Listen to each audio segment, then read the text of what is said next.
Turn heads and bring the hype with a custom hype chain from Lotwin. Perfect for youth sports, fantasy football, or just flexing your pride. Go to Lotwin.com, use the promo code TCCPOD for 10% off your order. That's Lotwin.com, promo code TCCPOD for 10% off. Get your custom hype chain and get hype with Lotwin.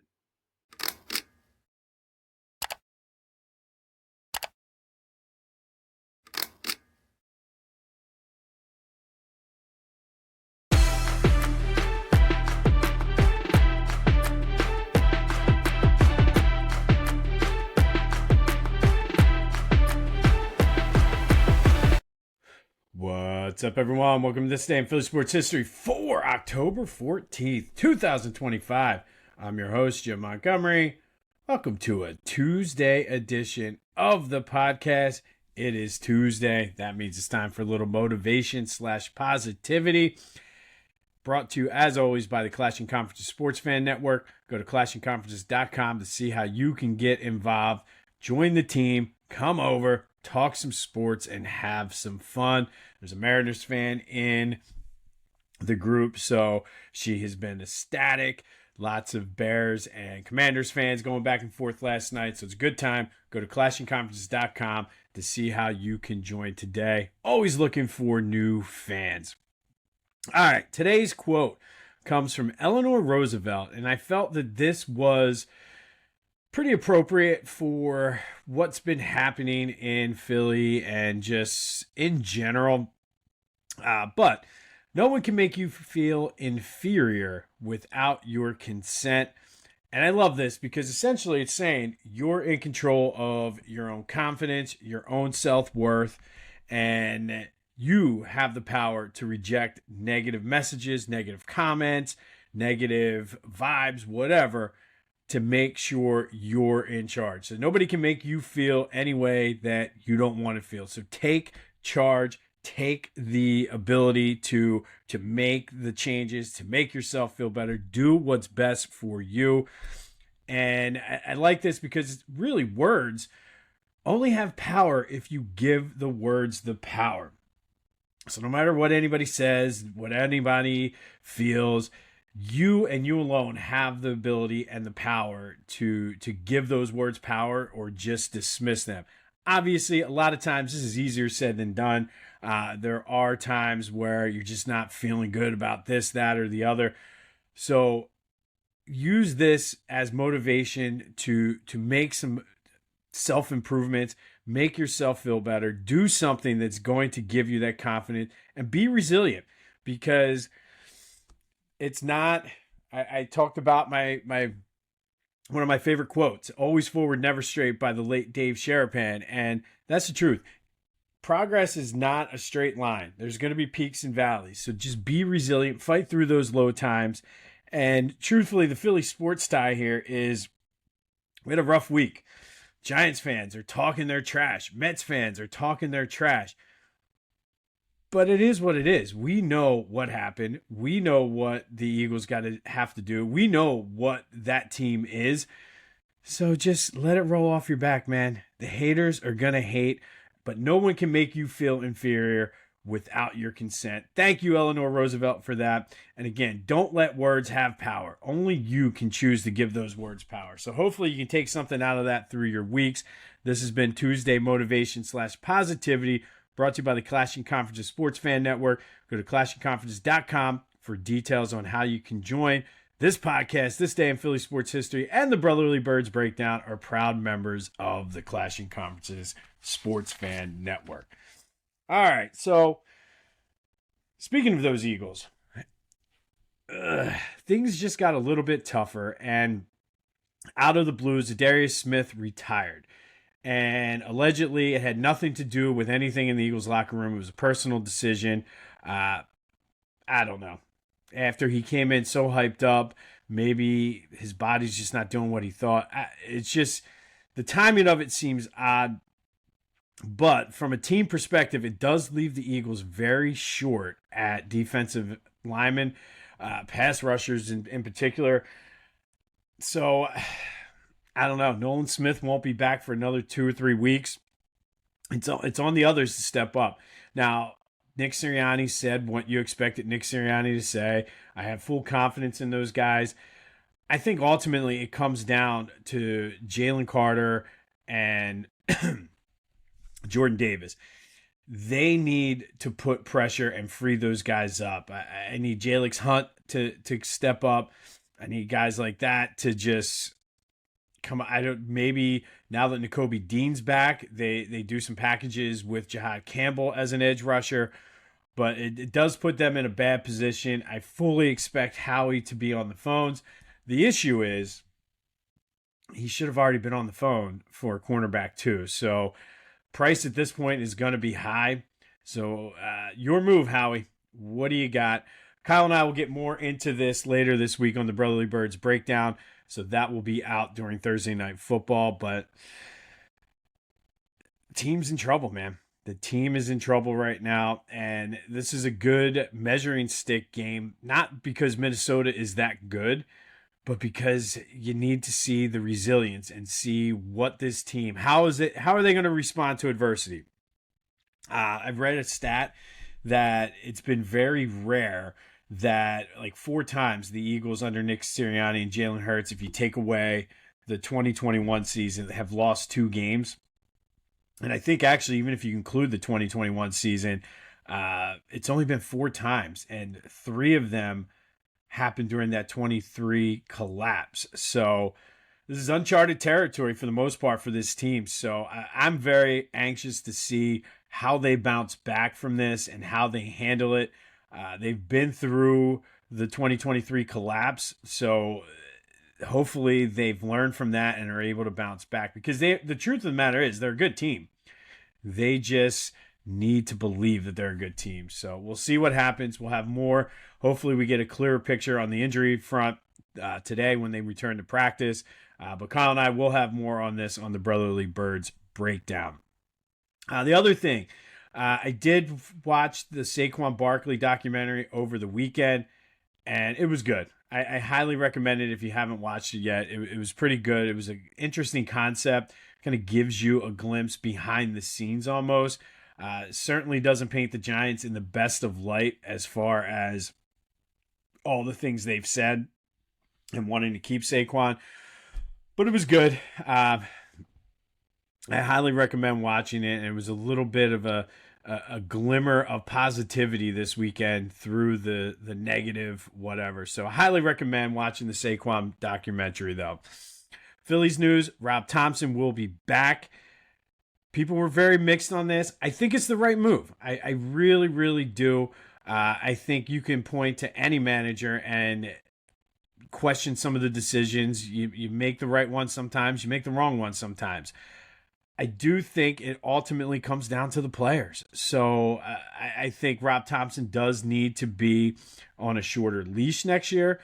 Maybe my bold prediction of him getting fired was a year too early, but I think he earned the right to come back. I don't know if I'd give him an extension yet. I want to see how the team is constructed. I want to see how they respond. But I do think it's the right move, at least to start the season. Because this team is still a very good team. They tend to go cold, and yes, they're getting older, but these guys know what they need to do. I don't think it's so much the manager as the players. And again, maybe we start the season slow, and then you have to make that change. But I think bringing Rob Thompson back is the way to go. So kudos to the Phillies for doing what I feel is the right move. And I know a lot of you out there disagree. So hit me up on the Back to the Future voice and text line, 267-495-8531. Tell me why I'm wrong and why the Phillies should not bring back Rob Thompson. All right, some Sixers news. And I like this one. They are bringing back hip-hop for those games where they're honoring the 2000-2001 teams. I really don't think they should have ever gotten rid of hip-hop. I think hip-hop caught the wrath of the team being the way the team was. And no disrespect to Franklin the dog. I like the concept. He's not hip-hop. I feel like you need one of those energetic athletic mascots. And again, no disrespect to you, Franklin. I like the concept, but excited to see hip hop come back for this season. Hopefully, it's not the highlight of the year. But like I said yesterday, I'm all in on this team. So only to get my heart broken yet again. But hip hop is coming back, so at least there's that. All right, Flyers with a big win yesterday in the home opener. Excuse me, 5-2 over the Panthers. Dan Vladar was outstanding, 24 saves, and the team played with different energy. And I felt that this is a game last year they would have lost under. Why can't I think of the coach's name now? Either way, but Tocchet had these guys playing well. Sean Couturier with 2 goals and 2 assists. Flyers got up 2-0. Panthers came back and tied it. I mean, they are the 2-time defending Stanley Cup champions, and that's usually where they would have folded under Tortorella. That was his name. That's where they would have folded last year, and they would have ended up losing this game 5-2. So you're already seeing the difference. They battled back. They scored the goal and then added 2 empty netters for their first win of the season. So good, resilient bounce back win there for the Flyers. And I do want to mention they did a very good job honoring Bernie Parent before the game. They did a nice little pregame ceremony. His family came out and did the ceremonial puck drop. Flyers are wearing number 1 patches, and they have the number 1s behind the goals, which apparently will stay there. The other thing I thought was pretty cool is for the player of the game, teams do different things. Usually it's a hat or something. They're giving out this year Bernie Parent style goalie mask, which I really like. So they will be honoring him all year. But a good win for the Flyers. They get their first win of the season. Good plus money line bet for me yesterday. Really made the difference thanks to the Bears beating the Commanders, which is good, just not good for my bankroll. All right, let's do some housekeeping. Be sure to follow me on social media at Philly Jimbo on all platforms. Subscribe to the YouTube channel, Jimbo_Mont. That's the best way to stay in the loop when new videos get posted, especially the Brotherly Birds breakdown, which will be posted during Thursday Night Football. Be sure to review, comment, subscribe, all that other good stuff. It all helps us outsmart the algorithm. Want to show off your Philly pride without saying a word? Philly Goat has you covered. From tees, hoodies, shoes, and hats, their gear screams Philly louder than an Eagles fan at the vet. Whether you're tailgating in South Philly or trying to flex down the Jersey Shore, do it in style. Hit up phillygoat.com, use the promo code Jim Montgomery, and get 10% off your order. Philly Goat, because being Philly ain't a choice, it's a way of life. Go Birds! All right, October 14th. We're going to start with some Flyers. We're going to go back to 1979. And on this day, 1979, the Flyers beat the Maple Leafs 4-3.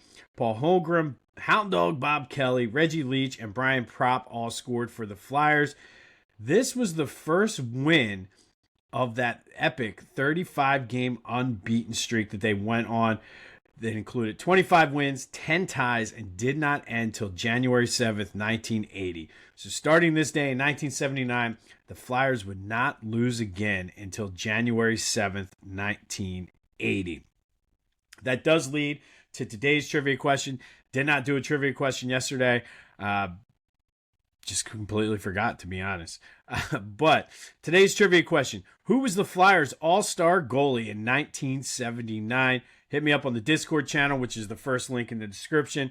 Any of my socials, the Back to the Future voice and text line. But who was the Flyers all-star goalie in 1979? All right, staying in 1979. On that same day, the Flyers beat the Maple Leafs.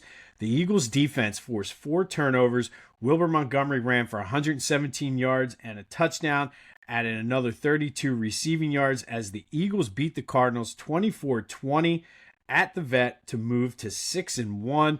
That 79 season, hopes were high.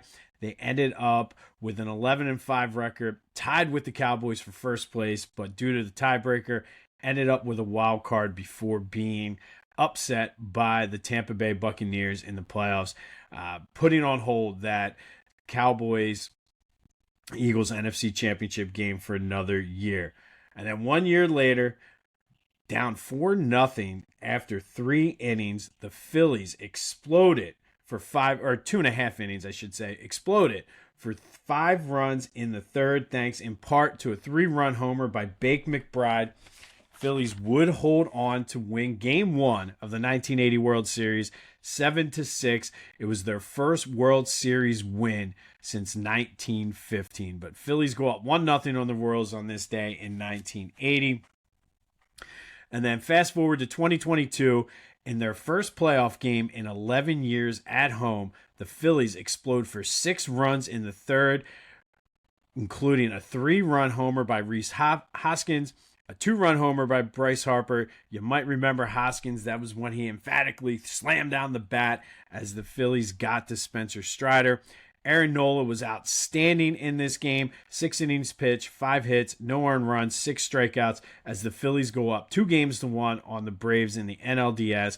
But on this day in 2022, it was Rhys Hoskins' bat spike. And I remember this well. I was at McGurk's in Fort Washington. We were sitting outside, and there was a bunch of these college kids, or young adults, whatever. I guess they were construction workers for whatever they're doing. But my wife had them doing spirit fingers as they were doing their shots and their beers, which was pretty funny. But Phillies beat the Braves on this day to go up 2-1 thanks to a 6-run third inning, including Rhys Hoskins' 3-run shot with the bat spike off of Spencer Strider, and the birth of the Spencer Strider punchable face was born. All right, finally today, we continue our Philadelphia Sports Hall of Fame inductee spotlight as we get ready for November 6th induction ceremony. Tickets are still available. Hit me up if you want information on that. But today we're going to spotlight Bo Roberson, who was a football and a track star, went to Bartram High. He was the city long jump and 100-meter dash champion. This was a cool fact. He also played basketball in high school, where he was on the 1953 All-City team alongside Hall of Famers Wilt Chamberlain and Guy Rogers. Went on to play football at Cornell, as well as track and basketball. He was a 1960 silver medalist in the long jump at the Olympics. He set the world record for the indoor track and field long jump. He was also a lieutenant in the Army, so Bo Roberson was just all over the place. Played 6 years in the American Football League for a few different teams, led them in all-purpose yards in 1964, helped lead the Bills to the championship in 1965, became the first track and field coach at UC Irvine, and to this day is still the only Ivy League player to play professional football, win an Olympic gold medal, and achieve his doctorate. He's in the Bartram and the Cornell Hall of Fame, but Bo Roberson will take his spot with other Philadelphia legends this November as he is inducted into the Philadelphia Sports Hall of Fame. So Bo Roberson, we salute you. On this day in 2022, Phillies beat the Braves to go up 2-1 in the NLDS thanks to Rhys Hoskins' 3-run homer with the bat spike. Phillies win Game 1 of the World Series in 1980 on this day after being down 4-1. It was Shake and Bake McBride with the 3-run shot. And then in 1979, Eagles beat the Cardinals to move to 6-1. And the Flyers won Game 1 of their epic 35-game unbeaten streak, which is still a North American sports record. We will have more on the Eagles injury front tomorrow. We'll start looking ahead to the Flyers this week. Let me know your thoughts on hip-hop, Rob Thompson, all of that on the Back to the Future voice and text line, 267-495-8531. Don't forget today's trivia question. Who was the all-star goalie for the Flyers? But it'd be a good day to get your vent session and get everything off your chest today on the Back to the Future voice and text line. And remember, no one can make you feel inferior without your consent. Don't give words power, in the wise words of Eleanor Roosevelt. That is today's Tuesday motivation/positivity. This has been This Day in Philly Sports History for October 14th, 2025. My name's Jim Montgomery. Go have yourselves a Tuesday. And until next time, I'll see you when I see you.